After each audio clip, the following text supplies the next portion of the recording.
¿Qué tal, amigos? ¿Cómo están? Gusto de saludarlos y bienvenidos a una nueva jornada más aquí en Vale Más Prevenir, el punto de encuentro de todos los días viernes, donde siempre estamos colocando materias sobre la mesa y de distintas miradas con distintos profesionales también que nos aportan a seguir construyendo juntos esta cultura de seguridad para nuestro país. Y hoy día con un tema no menor, por supuesto, como siempre en Vale Más Prevenir, trayendo a personas, a profesionales que van ilustrando todos los viernes distintas materias.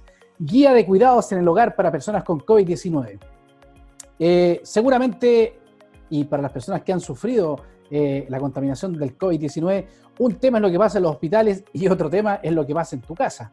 Y desde ese punto de vista, por supuesto que traje a dos grandes invitados, como Manuel Rain Gajardo, kinesiólogo del Departamento de Investigación Aplicada de Mutual de Seguridad, Cámara Chilena de la Construcción, y Joaquín Agurto Orellana, que también es kinesiólogo, coordinador de Sala de Rehabilitación, Base Comunitaria Verónica Moreno, CEFAM de Cerro Navia, a quien les quiero dar la más cordial bienvenida. Gracias por su tiempo, muchachos, y por estar aquí en mi programa Vale Más Prevenir. Muchas gracias por la invitación, Rolando. Siempre agradecidos de poder aportar un granito de arena al enfrentamiento de la pandemia. Y muchas gracias por la invitación y por poder visibilizar también el trabajo que hemos hecho. No, encantado, yo feliz de estar compartiendo con ustedes también este conocimiento maravilloso que trae esta guía de cuidados en el hogar para personas con COVID-19. La primera pregunta que hice a la gente es: ¿cómo surge esta iniciativa? ¿Quién los motiva a hacer esto? ¿Qué pasó ahí? Y entiendo que también no tan solo fueron ustedes, porque también veo organizaciones también que hay detrás de esto. Cuéntenos respecto a esa parte de la historia. Ya. Bueno, sí, esta idea nace principalmente por una cosa que yo veo todos los días en el trabajo. Actualmente yo trabajo directamente con pacientes con COVID o con la sospecha. Ajá. Y las indicaciones que se entregan en realidad son muy ambiguas. La gente entiende realmente lo que puede y lo que quiere entender. También dada la cantidad de gente que uno atienda, no tiene tanto tiempo para poder explicar de la mejor forma posible cuáles son las indicaciones en la casa.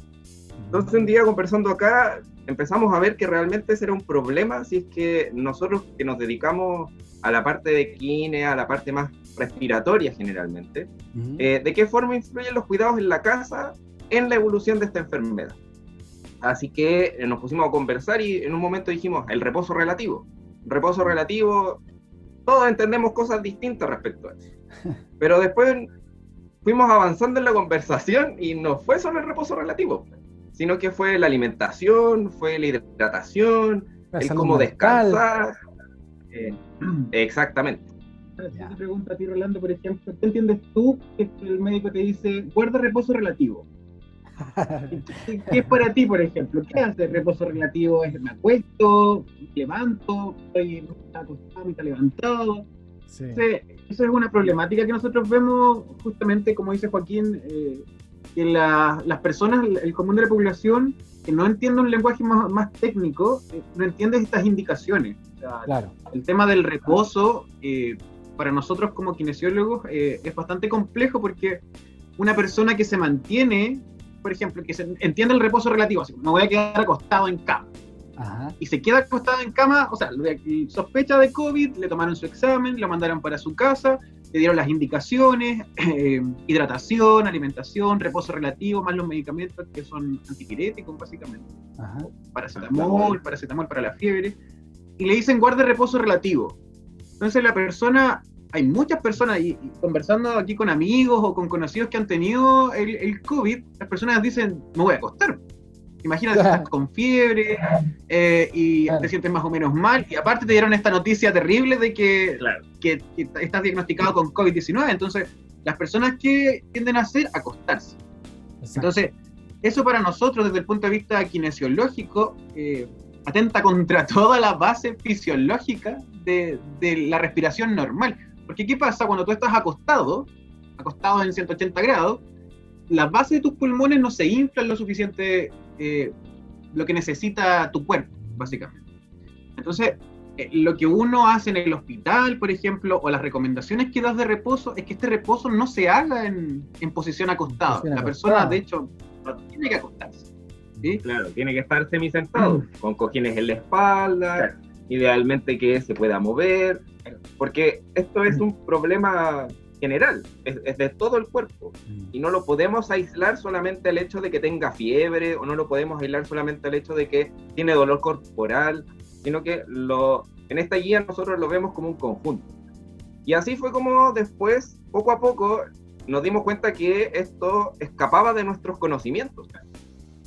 Y dijimos, ya, pues vamos a las personas que saben respecto a esto. Claro. Así que nos empezamos a contactar con el colegio de nutricionistas, con el colegio de terapeutas ocupacionales y con el colegio de fonoaudiólogos para que nos ayudaran. Pero ahí también teníamos un problema porque nos seguimos manteniendo muy clínicos. Que la gente como que no entiende mucho cuando uno habla. Entonces ahí empezamos a considerar también a organizaciones de la sociedad civil. ¿Cómo? Empezaron a aterrizar la información para que las personas claro.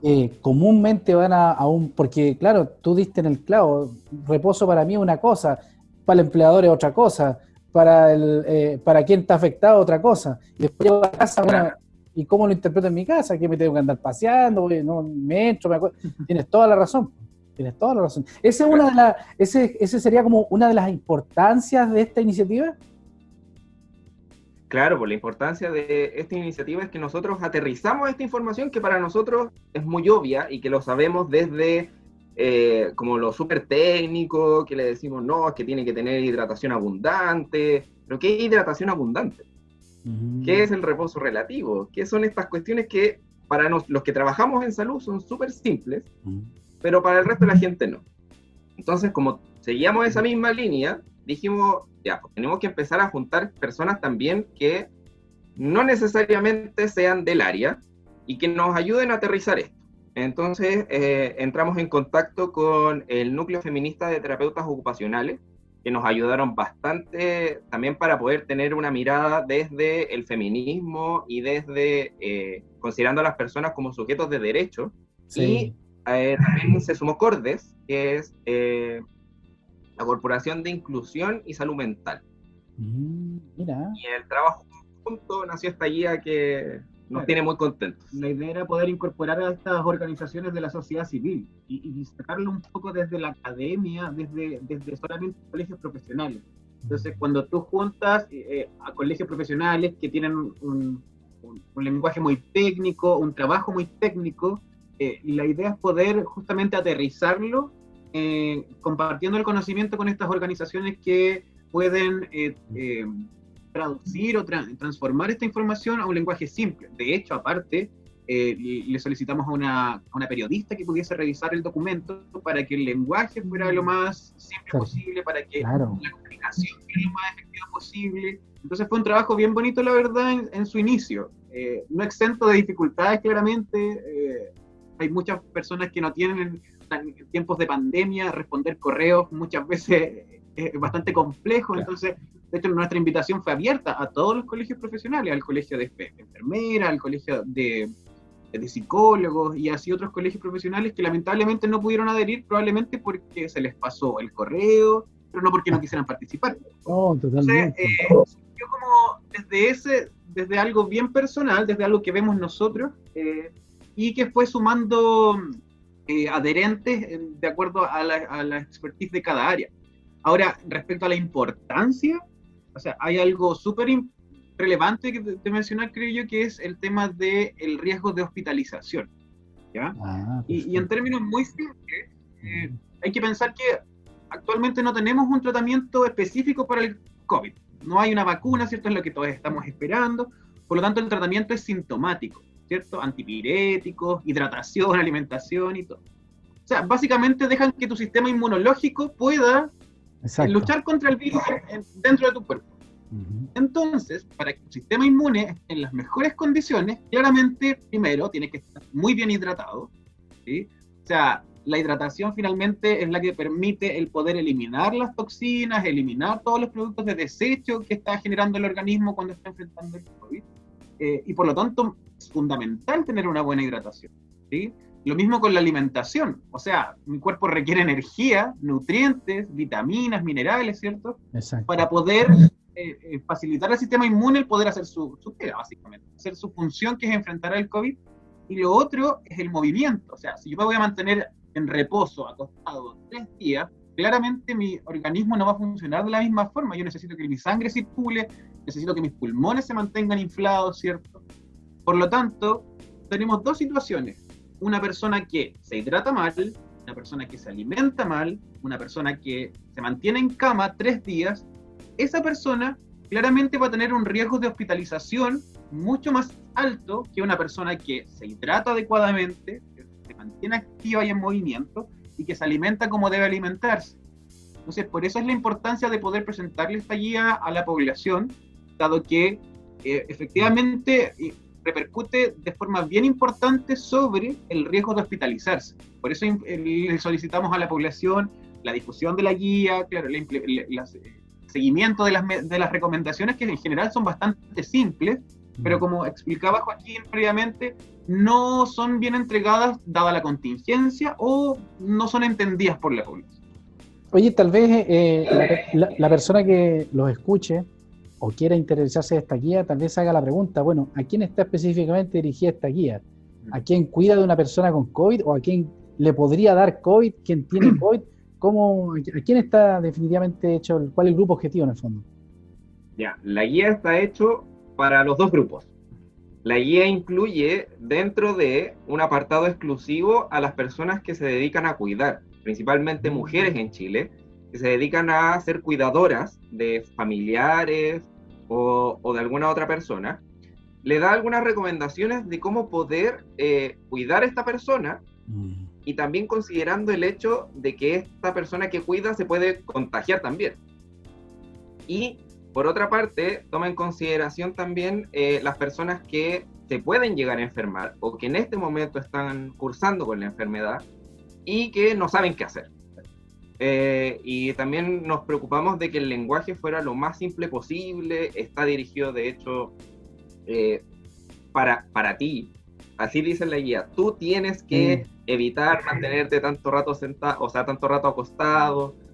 Tienes que tratar de hacer ciertas cosas, porque lo que buscamos es que también se sienta cercano. Algo que vemos desde salud siempre es que la gente como que de alguna u otra forma nos divide. Ustedes que saben de salud y el resto.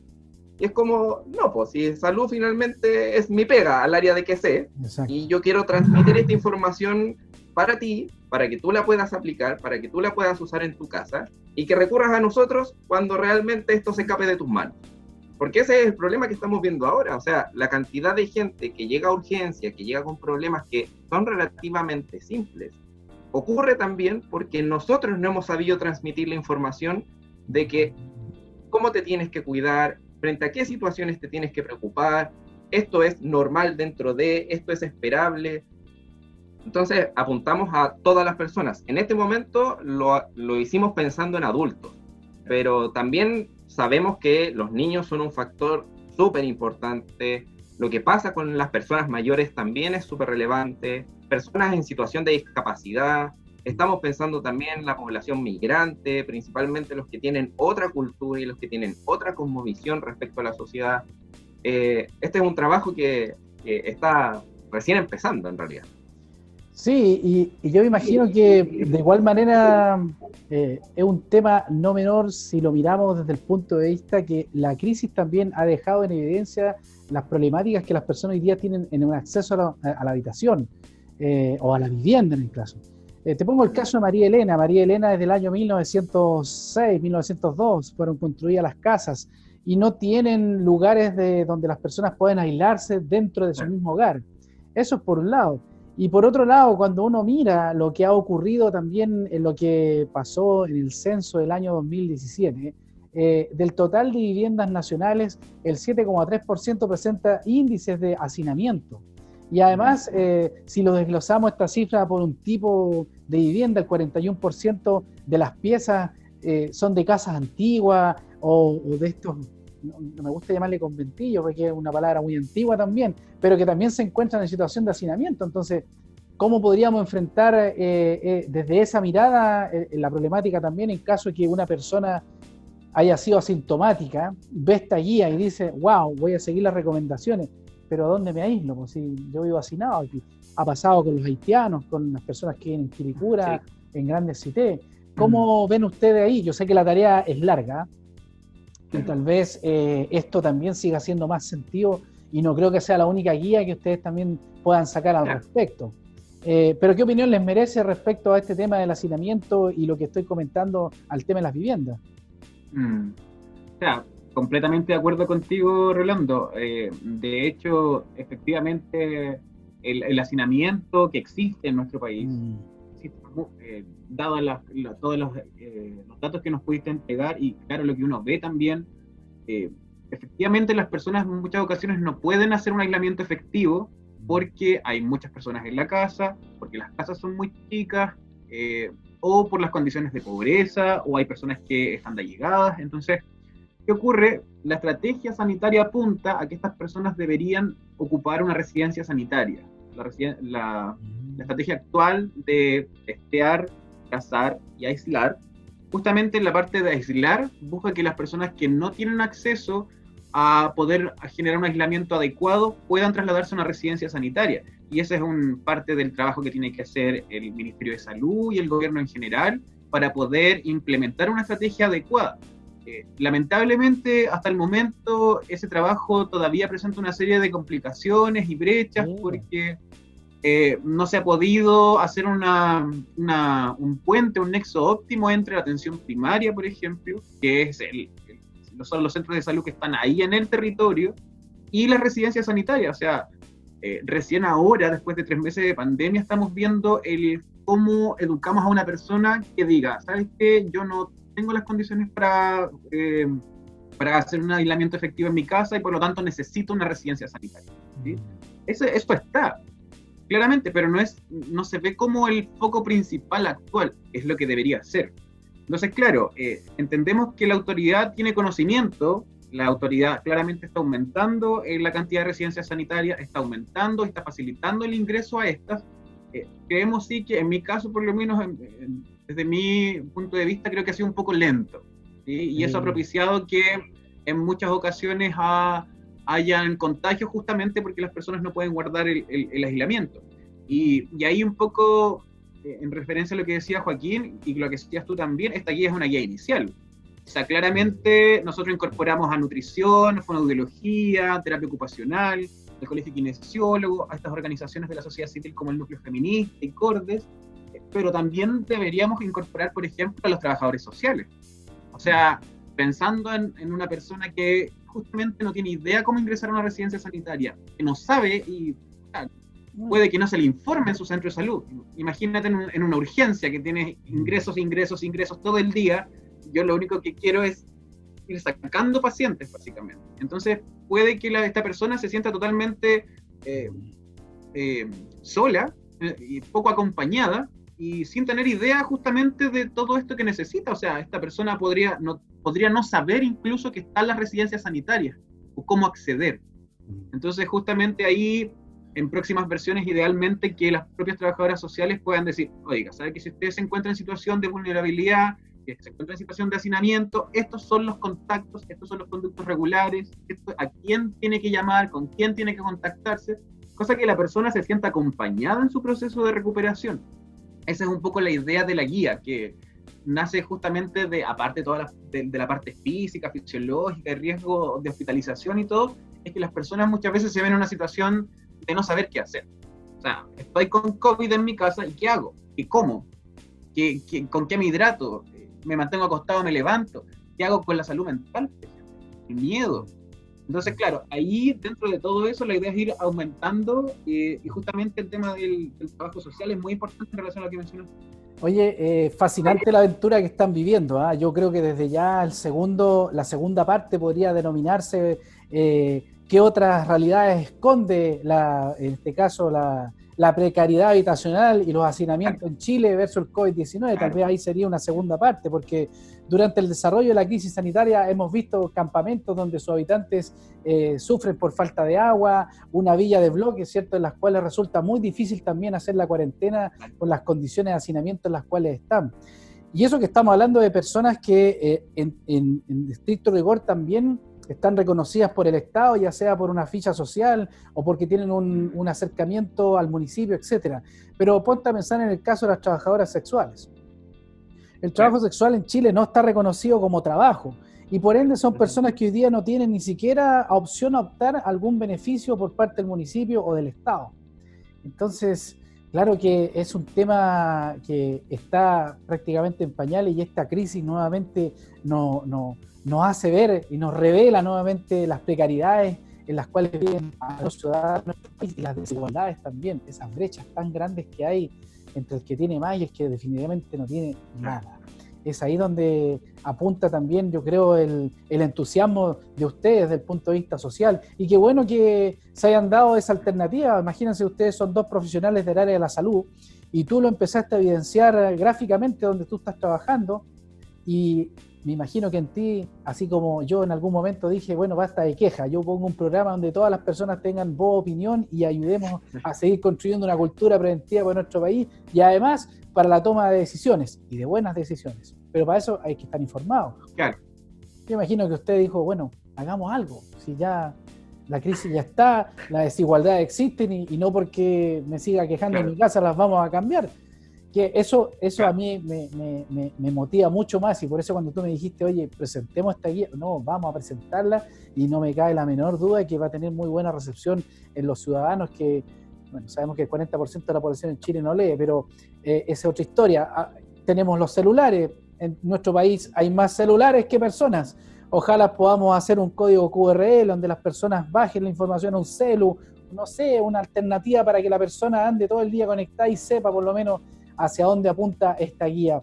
Me gustaría que ahondáramos un poco en la guía. ¿Con qué se encuentran las personas cuando comienzan la lectura en esta guía de cuidados para el hogar con personas con COVID-19?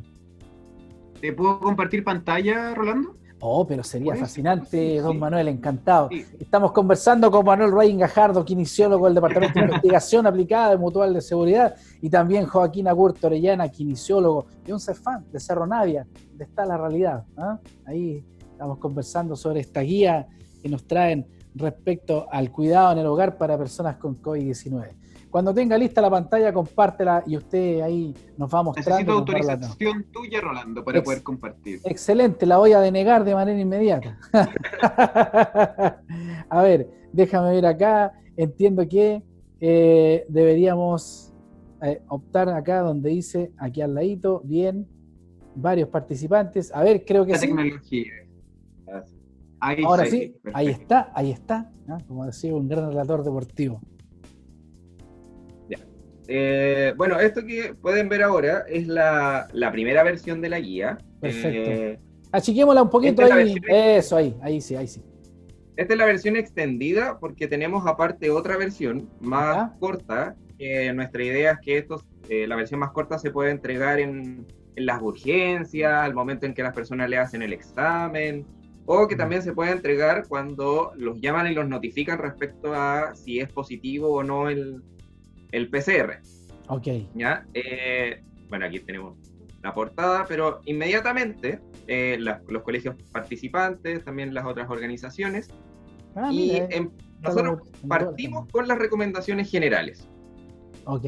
Partimos con primero un pequeño contexto respecto a por qué es importante esta guía y por qué también nosotros consideramos importante compartirla con el resto de la gente. Incluye el Fono Salud Responde, porque sabemos que nosotros no tenemos la respuesta para todo lo que pasa relacionado con el COVID.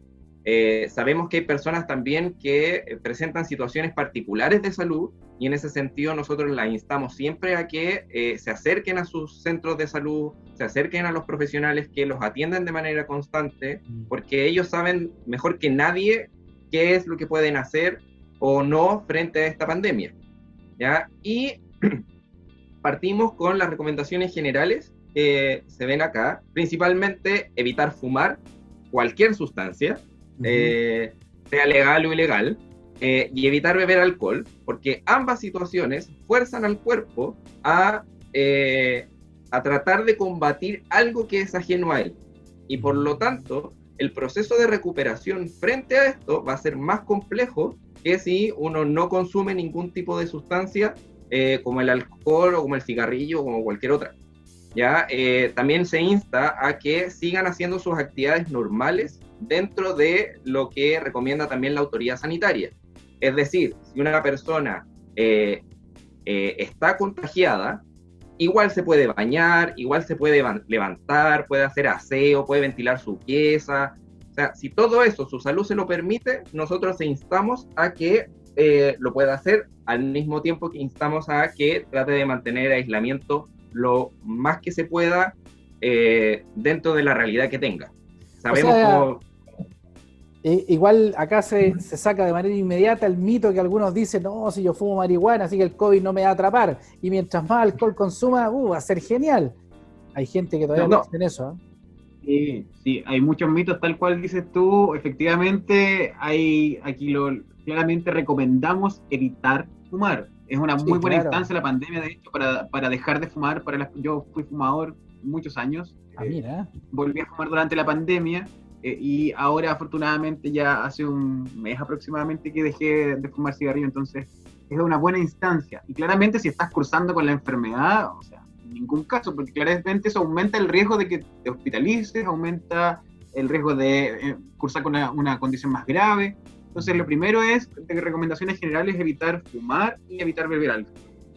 Hay unas consideraciones especiales también que tienen que ver con la consulta o asesoría por otros profesionales. O sea, claramente esta guía está orientada al público general. Pero hay ciertas condiciones en donde las personas pueden necesitar atención, por ejemplo, por un nutricionista, en el caso de personas que tengan alergias alimentarias, por ejemplo, o que tengan algún tipo de dieta especial, que tengan alguna enfermedad crónica, una dieta de un diabético, insulino dependiente, por ejemplo, o en el caso de fonoaudiología, alguna persona que tenga dificultades para tragar, adultos mayores o personas que tengan alguna situación de secuela post algún evento cardiovascular o cerebrovascular, por ejemplo. O incluso las personas que han sido dadas de alta por COVID y que han estado graves, que han requerido de ventilación mecánica, estar intubados, lo mejor ahí siempre es acercarse a las personas que saben que los puedan orientar de la mejor forma posible. Claro. ¿Ya? Y después nosotros seguimos con la parte de hidratación y alimentación. Mira. Estas recomendaciones nacen principalmente del Colegio de Nutricionistas y del Colegio de Fonoaudiólogos de Chile, donde indica, como dice ahí, recomendaciones claras, simples. Hidratación abundante son entre 2 y 3 litros de agua al día, de líquido, perdón.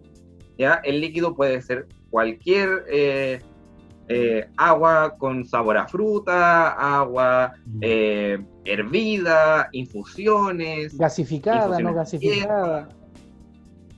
Claro. Es evitar las bebidas energéticas, por ejemplo. O sea, si le dicen el médico en la urgencia te dice, hidrátate abundantemente, no vas a tomar bebidas. No es la idea, ni bebidas energéticas, ni tomar café, por ejemplo, que es un diurético, menos alcohol. Entonces, como que Coca-Cola, dice, agua. bueno. Claro, por ahí, justamente. O sea, no es la idea, es totalmente contra lo que nosotros esperamos que las personas hagan en sus casas, así como harto líquido, agua principalmente, o agua cocida, o agua con frutas, con estas preparaciones que se hacen en casa cuando estás a cocer, con limón, por ejemplo, o con rebanadas de manzana, naranja, ese tipo de cosas. Al mismo tiempo también que estos líquidos que se van a consumir sean a temperatura ambiente, que no estén ni muy calientes ni muy fríos, también para que nos afecte, por ejemplo, con tos excesiva, la irritación que genera en la garganta, también la tos constante. Si lo hacemos con líquidos que están muy calientes, aumenta la irritación, o si está con líquidos muy fríos, también puede ser perjudicial. Oye, ahí, bueno, llama la atención desde el usuario seguramente, evita la distracción mientras comes. Hoy día estamos en un sistema de teletrabajo donde muchas, por ejemplo, el profesorado está en una sobreexigencia absoluta. ¿Cómo le damos una interpretación ahí como para bajar un poco el desánimo, que cuando lean esto digan, pero ¿cómo me exige eso si mi empleador me tiene chato con cuestiones para la casa, las guías, los cabros? ¿En qué momento mastico tranquilo? Como dice ahí, debes comer lento, masticando bien toda la comida antes de tragarla. Esto es pensando en una persona que está contagiada con COVID. Entonces, en ese sentido, primero ahí ya pensamos en una persona que no debería estar trabajando, ¿no? Debería estar con licencia en casa. Sí, justamente. Entonces, en ese sentido, la persona, o sea, la guía tiene una serie de recomendaciones, principalmente de hidratación, alimentación, y esta persona es que está cursando con el COVID-19 en su casa. Entonces, es una persona que recomendamos nosotros que, por ejemplo, no debería estar viendo noticias mientras almuerza, si está contagiada, porque eso también influye sobre la salud mental, o incluso, por ejemplo, estás comiendo algo, estás viendo noticias y te atoraste, y eso te desencadenó más acceso de tos por sobre la tos que ya tenías por la enfermedad. Entonces, por eso estas recomendaciones están orientadas a justamente que las personas se sientan mejor y que puedan recuperarse y tener una mejor recuperación a fin de cuentas durante su estadía en la casa mientras se recuperan de esta enfermedad. Entonces, claro, ahí están todas las recomendaciones generales, qué comer, qué no comer, qué evitar de comer, por ejemplo, el tema de la dieta balanceada, claro, incorporar todos los tipos de alimentos, en caso de molestias gastrointestinales, evitar ciertos tipos de alimentos también, ¿cierto? Las personas tienen que comer bien sentadas, o sea, una cosa muy que se ve mucho, que las personas tienden a, lo mismo que te decía delante, o sea, estoy con COVID, estoy todo el día acostado y voy a comer acostado, en mi cama. Exacto. Claramente eso es lo que nosotros no recomendamos hacer, o sea, la persona, si está en condiciones, se levanta, si es que tiene que guardar aislamiento en su casa, o sea, en su pieza, perdón, puede levantarse al borde de la cama, puede tener una silla al lado de la cama, pero la idea es que no coma acostado, ¿sí? Y si se siente muy mal, que espera sentirse mejor y levántese a comer, porque tiene que ver con todo, o sea, disminuimos el riesgo de que la persona pueda atorarse, ¿cierto? Disminuimos el riesgo de que los pulmones se desinflen si que estoy acostado mucho rato, ¿cierto? Entonces, instamos a la persona a moverse, entonces es un conjunto de cosas que trabajan en conjunto, valga la redundancia, para poder optimizar el funcionamiento del organismo frente a la enfermedad. Entonces, aquí todas estas recomendaciones de alimentación que son bien simples, aquí nadie está inventando la rueda, pero que muchas personas no saben la verdad. O sea, voy a comer papas fritas, por ejemplo, mientras estoy con el COVID. Idealmente no, porque es una fritura, ¿cierto? Porque tiene mucha sal, las personas tienden a retener más líquidos, ¿cierto? No hay buena hidratación. Entonces, claro, ahí están como las recomendaciones generales, con una alimentación balanceada, evitar alimentos muy irritantes, ¿cierto? Y claramente si las personas tienen diabetes, hipertensión o alguna enfermedad crónica, requieren asesoría nutricional. O sea, una persona que está con requerimientos de insulina, por ejemplo, sí tiene que tener una evaluación, por lo menos, por nutricionista. Y una dieta o una pauta alimentaria individual y específica dada por una profesional nutricionista. Oye, aquí se van a ir por tierra varios mitos cuando las personas quedan en casa y están en un grado de enfermedad, sobre todo que empiezan a llamar a Pedro, Juan y Diego y empiezan a surgir rápidamente, oye, mira, cómete esto, yo le di esto otro, no, es que mi abuelita me acuerdo que me dijo esto. Sí. Bastante, la verdad. Sí, en realidad, sí. Yo imagínate, no sé, alguien que también conviva con alguien de la tercera edad y usted se enferma de COVID y el nieto regaló más encima, no, olvídese ahí la abuela, ¿cómo lo va a querer chochear a ese muchacho? Reposo relativo, dice acá. Claro. ¿Qué es lo que es el reposo relativo? El reposo relativo es básicamente acuéstese cuando se sienta mal, pero muy mal. Mantenerse lo más activo posible. El reposo relativo es mantenerse la mayor parte del tiempo sentado, idealmente no en la cama, sino que en una silla o en un sillón, o en un futón para aquellos que tienen mayores posibilidades, y acostarse solamente si es que presenta fiebre o malestar general intenso. En esos momentos puede estar acostado todo el rato que quiera, pero siempre en una posición semisentado con cojines tras la espalda, nunca completamente acostado, para que también el respirar en este momento sea mucho más fácil. También le recomendamos que no mantenga la misma posición durante todo el día, idealmente que pueda caminar dentro de la habitación si es que también lo permite, idealmente que esto también de poder ventilar, de poder hacer la cama, de poder ordenar el lugar, sirva como un momento para poder de esparcimiento y fomentar el movimiento también, para que todo esto que nosotros consumimos, indicado por la nutricionista, indicado por la fonoaudióloga, pueda llegar a todo nuestro cuerpo y aprovechar los nutrientes al máximo posible. Y siempre tratar de planificar las actividades, solicitar ayuda si es que así lo necesita, para que también, como sabemos que afecta principalmente a la parte respiratoria, probablemente se vaya a cansar muy fácil. Y eso también afecta sobre las ganas de seguir haciendo cosas. Entonces, planificarlo bien, si qué es lo que voy a necesitar, lo tengo todo a mano para que este proceso tampoco se vuelva algo que sea desagradable poder hacer. Mantenerse lo más activo posible.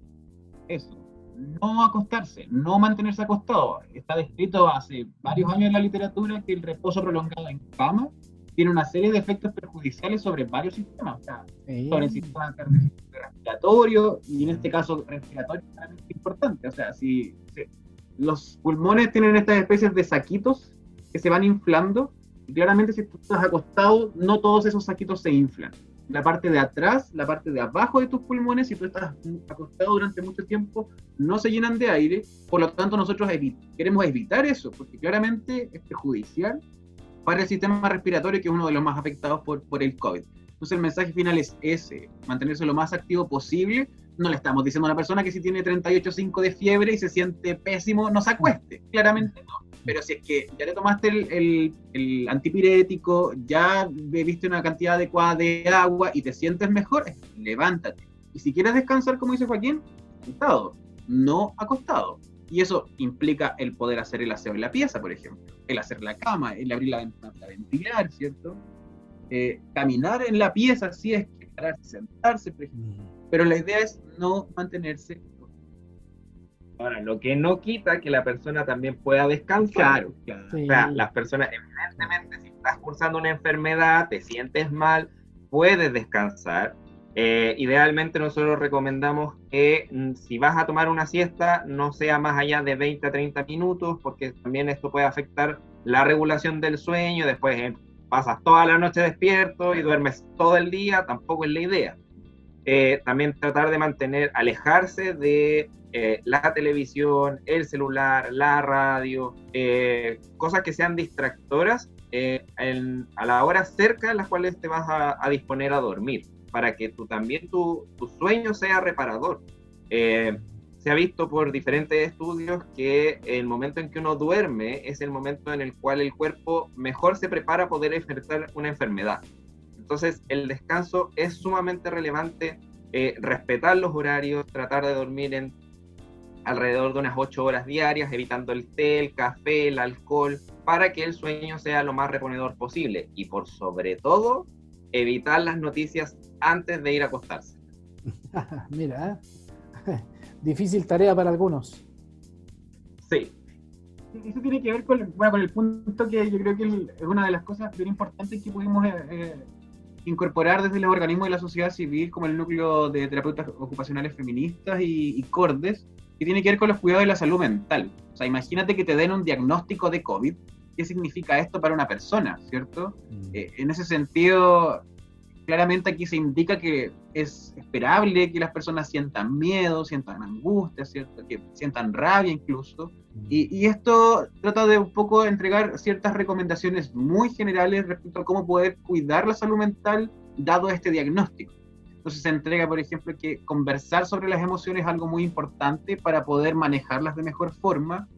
De hecho, existen casos donde estas emociones son tan fuertes que pueden generar dificultad para respirar, ¿cierto? Presión en el pecho, entonces también se entregan recomendaciones al respecto.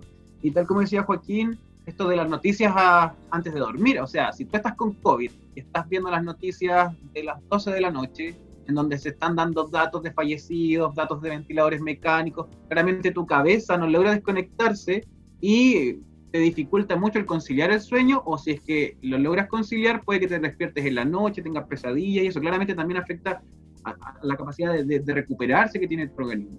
Entonces, ahí en los cuidados de salud mental son varias cosas que, por ejemplo, incorporar actividades de interés. Claro, por ejemplo, en esta guía nosotros también incluimos la parte donde no por el hecho de tener el COVID vas a tener que estar hospitalizado, claro, vas a tener que requerir ventilación mecánica, ni mucho menos quiere decir que sí o sí te vayas a morir. O sea, eso es un porcentaje muy bajo de la población. La mayoría de la gente, su manejo es en la casa. ¿Ya? Entonces, también aterrizar que toda esta información que entregan son porque son los cuadros más graves. Y evidentemente a todos nos preocupa lo que está pasando con los más graves, pero las personas que se manejan en su casa probablemente se van a manejar solamente en su casa.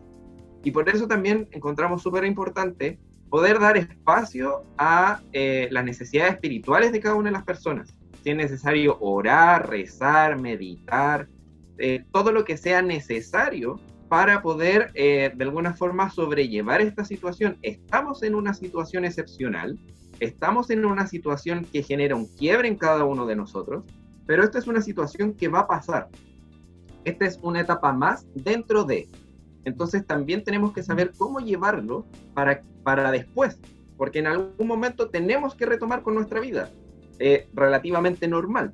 Entonces también pensar qué es lo que voy a hacer más adelante. Esto no significa que tengo que cambiar todos mis planes, no significa que tengo que cambiar todas mis proyecciones, porque existe también una red de apoyo suficiente para poder ayudarte a avanzar en estos espacios. Por ejemplo, nosotros también instamos a que se pongan en contacto con las municipalidades, con las juntas de vecinos, con grupos de amigos, de familiares, porque esa es la red que finalmente a nosotros, a cada uno de nosotros, nos contiene y nos permite seguir avanzando. Oye, de igual manera hay un tema relacionado con la susceptibilidad de cada persona. Así como hay casos graves de este tema, los asintomáticos, bueno, no sé en qué condición de salud estaban ellos en ese momento.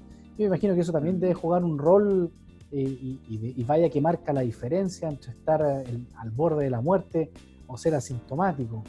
¿Hay alguna recomendación ahí que diga, oye, por lo menos un chequeo al año de salud, etcétera? Ahí respecto está bien descrito actualmente que existen varios factores de riesgo que aumentan o empeoran el pronóstico o aumentan las posibilidades de hospitalización. Aquí claramente hay un trabajo previo que básicamente está orientado a promover estilos de vida saludables en la población. O sea, claramente evitar el tabaco, evitar el alcohol, mantener un peso adecuado, una alimentación adecuada, ¿cierto? Y eso es muy complejo decirle a las personas hagan ejercicio, claro, coman adecuadamente, porque estamos en pandemia, y es un desafío claramente que tiene el sistema de salud en general, eso es en todas partes. Sí.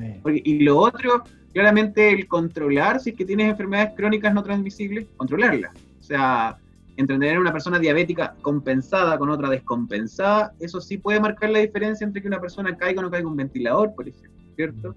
Entonces, muchas veces se ha hablado de la edad. O sea, ahí el tema de la edad no es que una persona por ser adulta mayor vaya a caer un ventilador mecánico, ¿sí? Tiene que ver con que durante las personas que son adultas mayores tienden a tener mayor cantidad de enfermedades crónicas no transmisibles, que son factores de riesgo para empeorar el pronóstico de la enfermedad. Entonces, ¿qué se recomienda a la población? Mantener una salud adecuada, y eso yo creo que está orientado justamente, como dije, a mejorar o a promover estilos de vida saludables. Actividad física, alimentación saludable, evitar alcohol, evitar cigarrillos, y claramente, como dices tú, esto es algo que deberíamos recomendarle a todas las personas, hacerse un chequeo anual, por ejemplo. Es parte del programa también ministerial, o sea, el programa... El EMPA y el EMPAM, claro, que son exámenes preventivos del adulto y del adulto mayor que se hacen en todos los centros de salud de atención primaria. Nosotros siempre instamos a que las personas vayan y se hagan el chequeo, porque también a nosotros nos permite pesquisar antes si es que esta persona presenta algún riesgo y por lo tanto empezar a cambiar estilos de vida desde antes. O sea, una persona que parte con una resistencia a la insulina, por ejemplo, a los 40 años, si lo tratamos en este momento, a los 50 no va a ser diabético. Lo podemos modificar, podemos trabajar en eso, pero siempre y cuando sepamos lo que el resto de las personas tienen.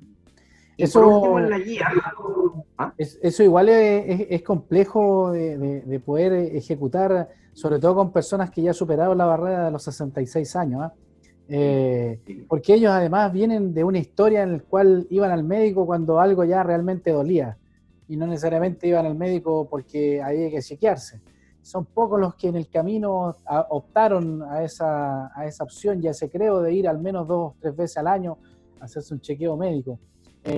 Bueno, yo no lo vi con sus antepasados, mis abuelos al médico habrán ido, mi abuelo murió a los 102 años, creo que la última vez que fue al médico fue cuando le dijeron que tenía neumonía y se iba a morir. Esa fue la última vez que fue. Antes de eso no recuerdo que mi abuelo haya sido una persona que constantemente, 2 veces al año, no. Él decía que con sus hierbas y sus montes todo iba muy bien.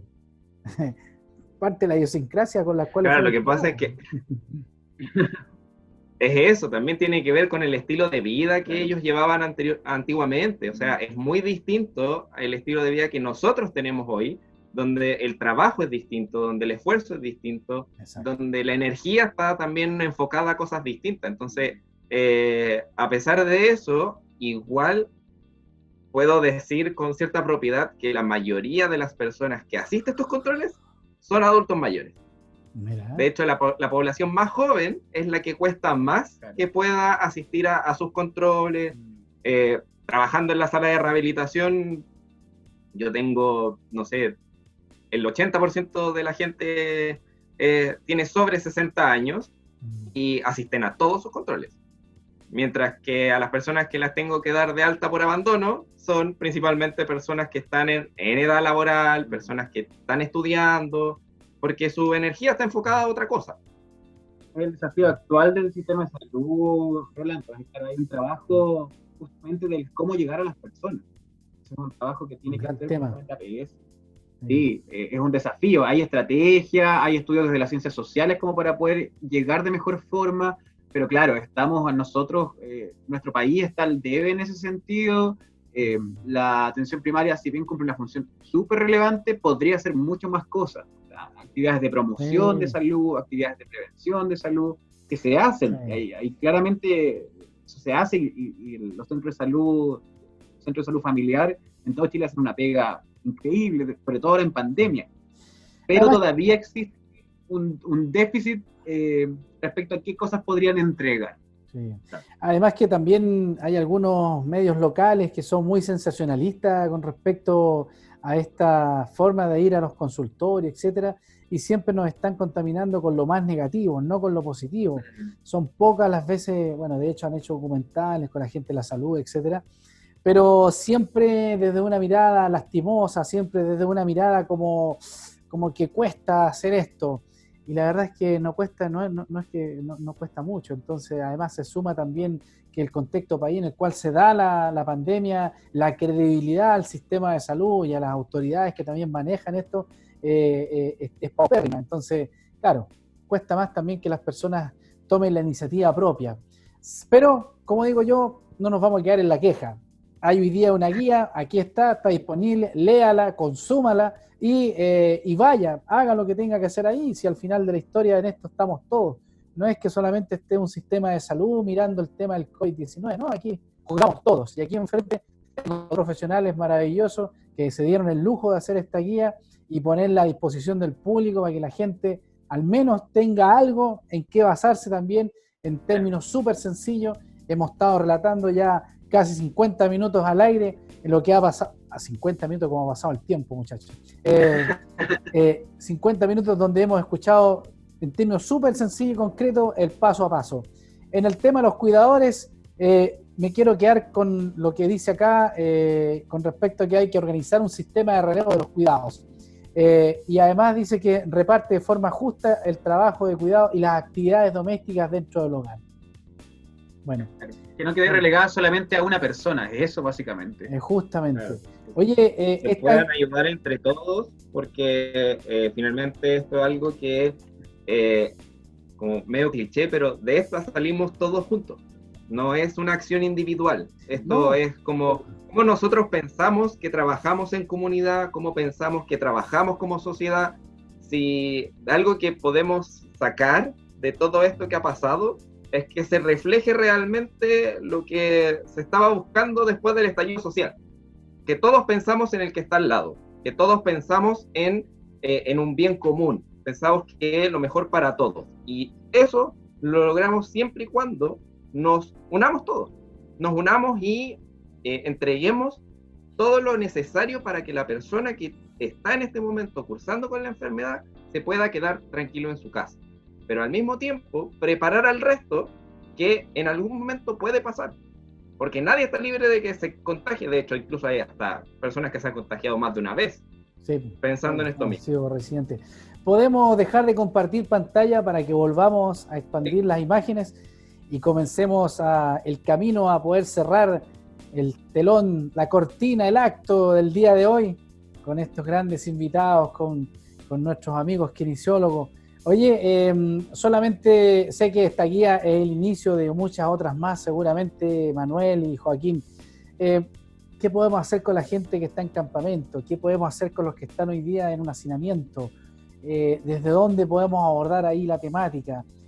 ¿Han pensado con personas que podrían hablar más respecto a este tema? Sabemos que están estos lugares que mencionaste, Manuel, que tenían que ver con los hoteles, estos de saneamiento. Claro. Pero a veces no todos tienen esa posibilidad. ¿Cómo llegamos a ese público también? Es deber del Estado justamente asegurar que todas las personas tengan acceso a estas residencias sanitarias. Eso es labor del Estado. ¿Qué puede hacer uno? O sea, nosotros en este caso es justamente el poder potenciar la red de apoyo a través de los trabajadores sociales que cumplen un rol fundamental en el poder evaluar las condiciones en las que viven las personas y poder canalizar la ayuda de esa forma desde las municipalidades, desde otras organizaciones de la sociedad civil, desde las organizaciones territoriales, barriales. Yo creo que es un trabajo paralelo, el trabajo que tiene que hacer la autoridad, que lo está haciendo con dificultad, bien lento para lo que llevamos de pandemia, a mi juicio, y lo otro es el trabajo que podemos hacer nosotros como personas, como individuos, que es justamente el poder facilitar la ayuda para que llegue a las personas que más lo necesitan. Es un poco eso. Bueno, también entendemos que esta guía está inconclusa porque nos falta esa parte. Nos falta el Estado que se haga presente, que permita que esta guía también se pueda desarrollar desde otras aristas, pensando en políticas públicas, pensando en principalmente las personas que no pueden cumplir con estas condiciones de aislamiento y que no tienen tampoco los recursos para poder seguir todas estas recomendaciones. Nos hace falta el Estado ahí que esté presente y que también nos ayude a poder generar un espacio propicio para que esto no se siga propagando y para que también las personas se puedan cuidar de la mejor forma posible. Manuel Rein Gajardo, kinesiólogo del Departamento de Investigación Aplicada de Mutual de Seguridad, y Joaquín Agurto, coordinador de Sala de Rehabilitación con base comunitaria Verónica, el CEFAN de Cerro Navia. Guía de cuidados en el hogar para personas con COVID-19. Fue el tema que abordamos el día de hoy aquí en Vale Más Prevenir. Muchachos, ¿dónde encontramos esta guía? ¿Tienen algún link? ¿Lo van a difundir por redes sociales? Justamente, tenemos una página de Instagram que se llama COVID-19 en casa. Tenemos un Twitter que se llama COVID-19 en casa 1.